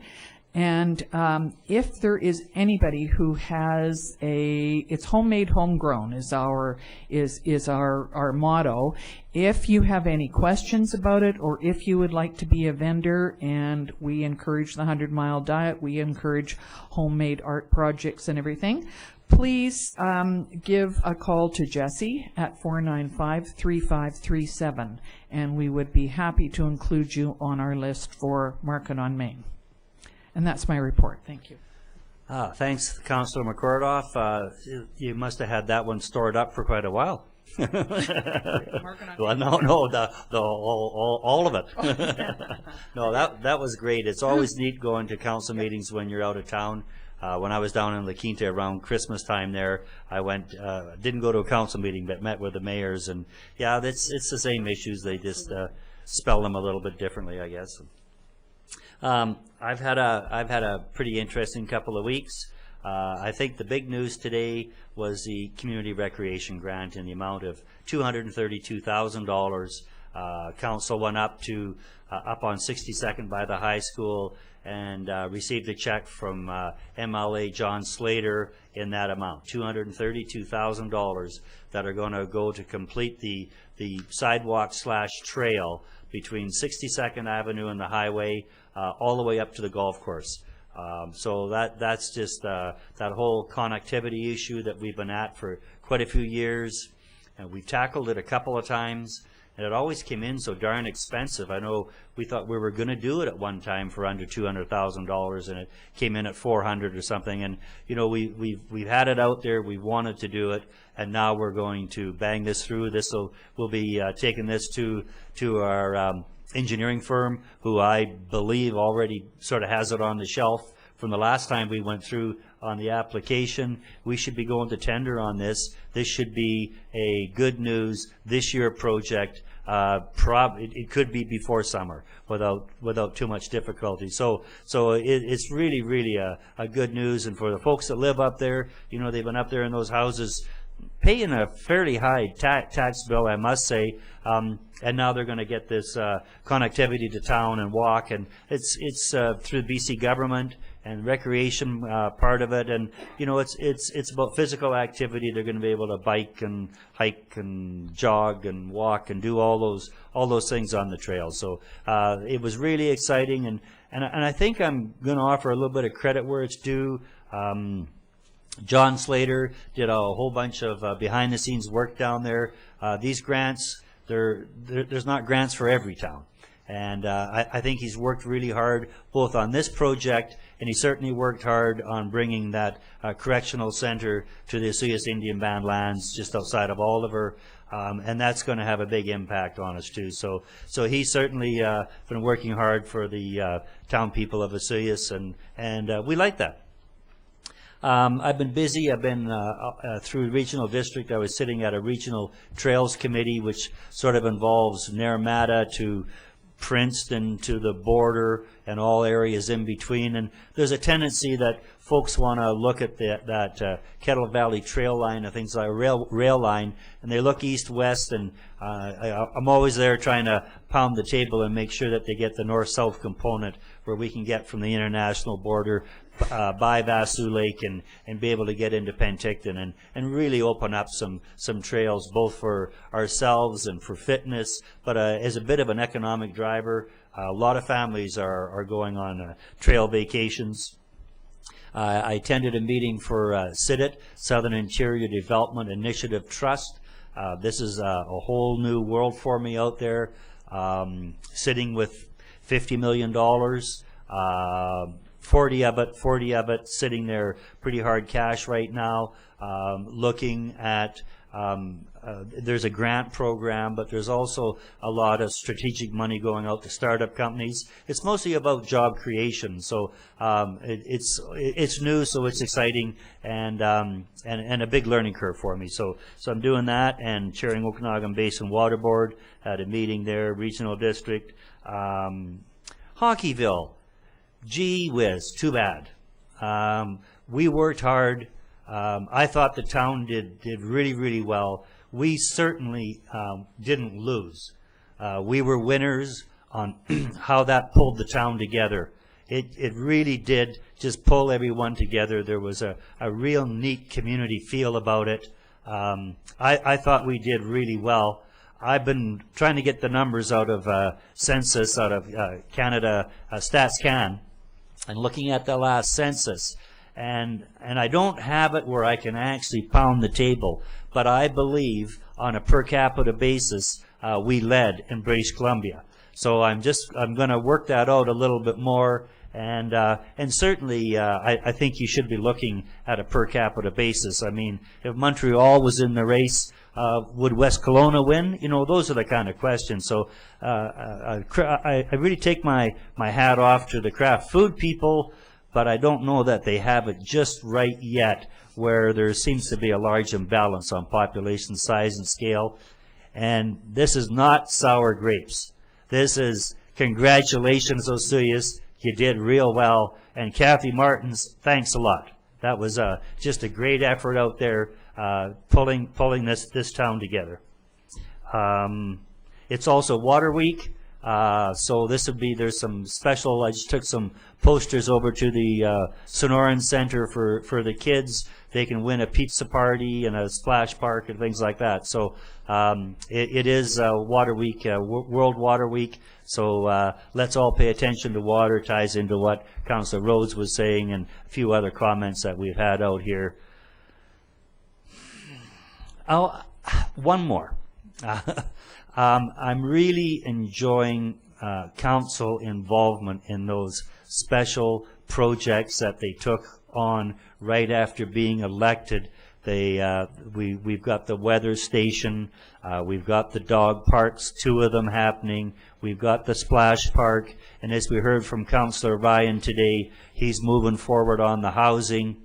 I sort of had that airport thing going, and we're all doing these within the guidelines of working with the directors and the staff in doing this. I think it really ties the elected folks together with the people that work here, with the administrative and the staff, and we're sort of going, well, can I do that? And it's this check and going forward, not stepping on toes, not pushing.